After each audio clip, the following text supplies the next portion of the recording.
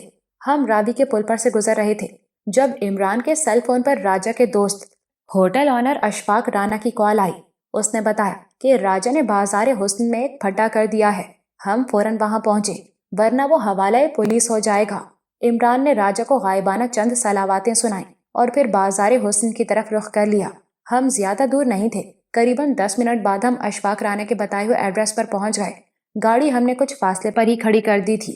رات 9:30-10 بجے کا وقت تھا۔ بازار کی رونق عروج پر تھی۔ ایک طرف زندہ دکانیں سجی ہوئی تھیں، دوسری طرف خریداروں کے پھیرے تھے۔ پکوانوں کی خوشبو، پھولوں کے ہار اور گجرے، چھنا چھن کی آوازیں اور فحش اشارے، سب کچھ یہاں موجود تھا۔ ایک 3 منزلہ کوٹھے کے سامنے کئی افراد کھڑے نظر آئے۔ وہ بالائی کھڑکیوں کی طرف اشارے کر رہے تھے۔ ہم اندر داخل ہونے لگے تو ایک گارڈ نما شخص نے ہمیں روکا۔ عمران اسے بے پرواہی سے دھکیلتا ہوا اندر چلا گیا۔ میں اس کے پیچھے تھا۔ ہم سیڑھیاں چڑھ کر فرسٹ فلور پر پہنچے۔ یہاں کوٹھے والوں نے راجہ کو ایک کمرے میں بند کیا ہوا تھا اور پولیس کی آمد کا انتظار کر رہے تھے۔ راجہ سخت نشے میں لگتا تھا۔ وہ اندر سے گالیاں بک رہا تھا۔ باہر سے نائکا اور دیگر طوائفیں اس کے لتے لے رہی تھیں۔ پتہ چلا کہ راجہ یہاں گانا سننے آیا تھا۔ اس نے زیادہ مقدار میں پی لی اور پھر وہی ہوا جو اکثر ایسی جگہوں پر ہوتا ہے۔ اس نے ایک لڑکی کو گھسیٹ کر کمرے میں لے جانا چاہا۔ نائکا نے راجہ سے کہا، یہ تمہاری بہن صرف گانا گاتی ہے، پیشہ نہیں کرتی، بھاگو یہاں سے۔ راجہ نے کہا، تم سب بکاؤ مال ہو، صرف قیمت بڑھانے کے لیے نخرے کرتی ہو۔ اور یہ بات راجہ ٹھیک ہی کہہ رہا تھا۔ تکرار بڑھ گئی تو راجہ نے ایک دلال کے منہ پر تھپڑ جڑ دیا۔ اس کے بعد باقاعدہ ہنگامہ ہو گیا۔ 4-6 بندوں نے مل کر راجہ کو گرایا اور کمرے میں بند کر دیا۔ راجہ کا دوست اشفاق جو اس کے ساتھ ہی یہاں آیا تھا، موقع کی نزاکت دیکھ کر کھسک گیا اور ہمیں فون کیا۔ اسی دوران میں نیچے سڑک سے پولیس کار کا سائرن سنائی دینے لگا۔ سیڑھیوں پر بھاری قدموں کی آواز گونجی اور تھوڑی ہی دیر بعد ایک سب انسپیکٹر اپنے 4-5 اہلکاروں کے ساتھ دندناتا ہوا اوپر پہنچ گیا۔ وہ بہت طیش میں دکھائی دیتا تھا۔ اس سے پہلے کہ وہ نائکا سے بات شروع کرتا، عمران اس کے قریب پہنچا اور اس سے مصافحہ کرنے کے بعد اس کے کان میں کچھ کہتا ہوا اسے ایک طرف لے گیا۔ 2 منٹ بعد میں نے دیکھا کہ وہ اپنے سیل فون کے ذریعے سب انسپیکٹر کی بات کسی سے کروا رہا تھا۔ جیسا کہ بعد میں پتا چلا یہ ایس پی حمزہ صاحب تھے۔ سب انسپیکٹر ایک دم مؤدب نظر آنے لگا تھا۔ اس کے فوراً بعد میں اور عمران کوٹھے سے نیچے اتر آئے اور کچھ آگے جا کر اپنی گاڑی میں آ بیٹھے۔ اب کیا ہوگا؟ میں نے پوچھا۔ کچھ بھی نہیں۔ نائکا کو 2-3 ہزار روپیہ نذرانہ دینا پڑے گا سب انسپیکٹر کو، اور راجہ صاحب کو بھی باعزت رہا کرنا پڑے گا۔ بھائی یہاں جس کی لاٹھی اس کی بھینس اور جس کی بندوق اسی کا مویشی خانہ ہوتا ہے۔ عمران نے درست ہی کہا تھا۔ 15-20 منٹ بعد ہم نے راجہ کو بڑے ٹھاٹ سے سیڑھیاں اترتے دیکھا۔ پولیس والے اس کے ساتھ تھے۔ انہوں نے اسے گاڑی میں بٹھایا اور لے گئے۔ پروگرام کے مطابق بازار سے دور جا کر انہوں نے اسے چھوڑ دینا تھا۔ میں نے عمران سے کہا، یار اس کا کچھ کرو، نہیں تو یہ ہمیں کہیں بری طرح پھنسا دے گا۔ عمران نے ٹھنڈی سانس لی۔ جس کا اب تک کچھ نہیں ہو سکا، اب کیا ہوگا؟ میرا خیال ہے کہ یہ یہاں وہی روپے خرچ کرنے آیا تھا جو اس نے ندیم کے بٹوے سے غائب کیے تھے۔ عمران کے جواب دینے سے پہلے ہی میں بری طرح چونک گیا۔ میری نظر عمران کے ساتھی جیلانی پر پڑی تھی۔ وہ کچھ فاصلے پر ایک بارونق پان شاپ پر کھڑا پان لگوا رہا تھا۔ میں نے عمران کی توجہ جیلانی کی طرف دلاتے ہوئے کہا، کیا بات ہے، تمہارے سارے یار دوست اسی بازار میں گھومتے پھرتے ہیں؟ عمران کے چہرے پر سنجیدگی طاری تھی۔ وہ بولا، اگر یہ جیلانی یہاں ہے تو پھر ضرور کوئی خاص بات ہے۔ اچانک میری سمجھ میں عمران کی بات آ گئی۔ عمران کی ہدایت کے مطابق آج کل جیلانی یوسف کی نقل و حرکت پر نگاہ رکھ رہا تھا۔ اسی دوران میں جیلانی نے گھوم کر دیکھا تو اس کی نگاہ بھی ہماری گاڑی پر پڑ گئی۔ اس نے دھیان سے نمبر پلیٹ دیکھی یقیناً وہ اس گاڑی کو پہچانتا تھا۔ وہ چونکا ہوا نظر آیا، تاہم وہ تذبذب میں تھا کہ گاڑی کی طرف آئے یا نہیں۔ عمران نے اس سے موبائل پر رابطہ کیا۔ ہیلو جیلانی، کیا عیاشی ہو رہی ہے؟ گاڑی میں آپ ہی ہیں؟ جیلانی نے پوچھا۔ بالکل میں ہی ہوں، بقلم خود، آ جاؤ۔ ٹھیک ہے۔ چند سیکنڈ بعد جیلانی ٹہلتا ہوا ہماری گاڑی کی طرف آیا اور دروازہ کھول کر اندر بیٹھ گیا۔ الائچی سپاری پان کی خوشبو گاڑی میں پھیل گئی۔ جیلانی کا چہرہ بتا رہا تھا کہ اس کے پاس کوئی بہت اہم خبر ہے۔ وہ حیران لہجے میں بولا، آپ دونوں یہاں کیسے پہنچ گئے؟ عمران نے کہا، یہ بعد میں بتائیں گے، پہلے تم کچھ کہو۔ وہ جذباتی لہجے میں بولا، یوسف یہاں موجود ہے، ساتھ میں اس کا دوست فلم ایڈیٹر وسیم ہے۔ انہوں نے اپنی گاڑی ساتھ والی سڑک پر پارک کی ہے۔ کہاں گئے ہیں وہ؟ عمران نے پوچھا۔ جیلانی نے گاڑی کے اندر سے ایک شاندار پلازا نما بلڈنگ کی طرف اشارہ کیا۔ یہ دراصل ایک جدید کوٹھا یا چوبارہ تھا۔ سامنے 2-3 گاڑیاں بھی کھڑی نظر آ رہی تھیں۔ جیلانی نے کہا، یہ مشہور نائکا شازیہ بائی کا ڈیرا ہے۔ کہنے کو تو بس ناچ گانے کا کام ہی کرتی ہے، لیکن اندر خانے سب کچھ ہوتا ہے۔ اس کا تھوڑا بہت تعلق اسٹوڈیو والوں سے بھی ہے، فلموں میں ایکسٹرا لڑکیاں بھی سپلائی کرتی ہے۔ یوسف یہاں کیا کرنے گیا ہے؟ میں نے پوچھا۔ ظاہر ہے کہ ان گمراہ لوگوں کو نصیحت وغیرہ ہی کرنے گیا ہوگا، عمران نے جھٹ کہا۔ انہیں بتانے گیا ہوگا کہ یہ اچھا دھندا نہیں ہے، اس سے باز آ جائیں، اور اگر بہت ضروری ہے اور مجبوری ہے تو پھر اچھے لوگوں کے ساتھ کام کریں۔ جیلانی نے کہا، مجھے لگتا ہے کہ یہ وسیم نامی لڑکا یوسف کو گھیر گھار کر یہاں لایا ہے، اور اب یہ دونوں اوپر بیٹھے گانا سن رہے ہیں۔ عمران نے کہا، یہ گھیر گھار کر لانے والی بات بھی تم نے خوب کہی ہے۔ بھائی وہ عاقل و بالغ بنتا ہے، اس کی اپنی مرضی ہے تو اس کے قدم اس بیوٹی کلینک میں پڑے ہیں نا۔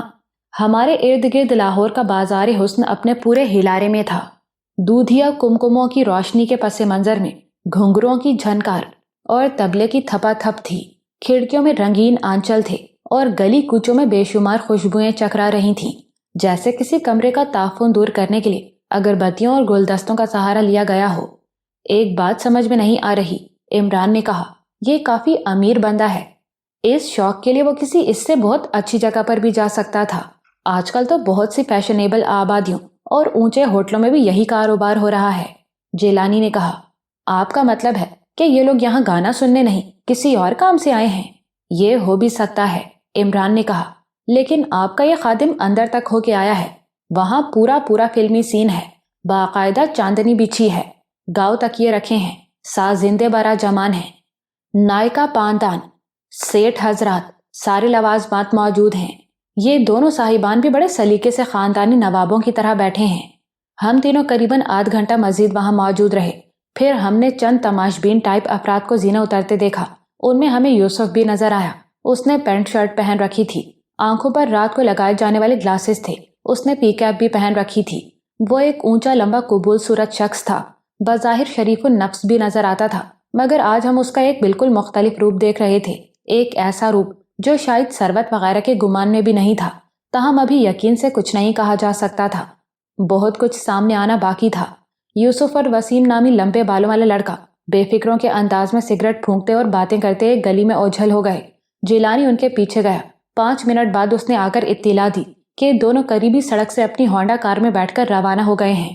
مطلب یہ تھا کہ وہ دونوں بس ناچ گانا دیکھنے ہی یہاں آئے تھے۔ عمران نے کہا، مجھے کچھ شک ہو رہا ہے، ایک کام کرتے ہیں۔ کیا؟ عمران نے کچھ کہنے کے بجائے ڈرائیونگ سیٹ سنبھال لی۔ اس نے جیلانی کو ہدایت کی کہ وہ محتاط طریقے سے یوسف اور لمبے بالوں والے وسیم کی نگرانی جاری رکھے، اس کے علاوہ رپورٹ بھی دیتا رہے۔ جیلانی اوکے کہتا ہوا اپنی موٹر سائیکل کی طرف چلا گیا۔ عمران نے تیزی سے گاڑی موڑی اور رش میں سے چابک دستی کے ساتھ راستہ بناتا ہوا ڈیفینس کی طرف روانہ ہو گیا۔ سڑکوں پر رش کم تھا، صرف آدھ گھنٹے میں ہم ڈیفینس والی کوٹھی میں پہنچ گئے۔ عمران نے کہا، مجھے ذرا اٹینشن ہونا ہے، مطلب ہے کہ ذرا اچھے والے کپڑے پہننے ہیں۔ تم کہیں شازیہ بائی کے کوٹھے پر جانے کا ارادہ تو نہیں کر رہے ہو؟ سمجھدار ہوتے جا رہے ہو لیکن رفتار سست ہے، عمران نے کہا۔ میں تو نہیں جا رہا۔ تم کیوں نہیں جا رہے؟ بھائی ہر بڑے آدمی کے ساتھ ایک اسسٹنٹ یا سیکرٹری ٹائپ کا بندہ تو ہوتا ہے نا، اور تم ماشاءاللہ صورت سے بھی اس کردار کے لیے بالکل فٹ ہو، لباس بھی تمہارا ٹھیک ہی ہے، بلکہ ٹھیک سے بھی کچھ کم ہی ہے۔ ضرورت سے زیادہ غلط فہمی ہے تمہیں اپنے بارے میں۔ غلط فہمی ضرورت کے مطابق ہو ہی نہیں سکتی۔ اچھا مجھے صرف 10 منٹ دو، میں لباس تبدیل کر کے آتا ہوں۔ تم اپنے بالوں کو تھوڑا سا اور تتر بتر کر لو،